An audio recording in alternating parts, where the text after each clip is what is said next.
گم کرده بودم خویش را، خود را در این جا یافتم.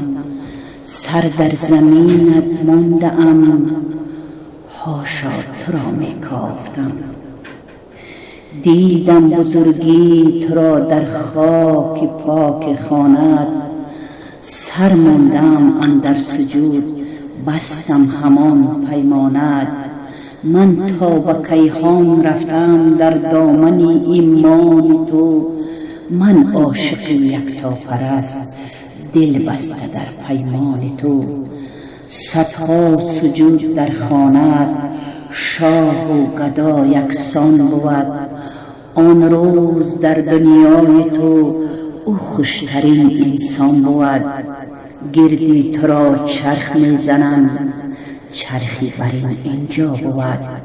همچو من عاشق کنون صد محجبین اینجا بود.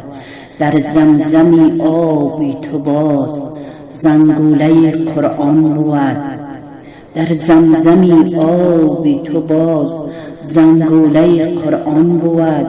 در دشت مینای تو باز آزادی ایمان بود.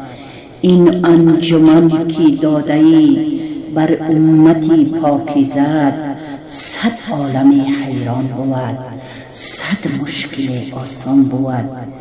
ای ذوالجلال آدمی، محبوب آن قدسی جهان، من با مدینه عاشقم ای سروری آخر زمان. این خانه و این خاندان، این خانه امت بود. از بحر صاحب خانگی هم فرض هم سنت بود. گم کرده بودم خویش را، خود را در این جا یافتم. سر در زمینت ماندم، حاشا تو را می کافتم.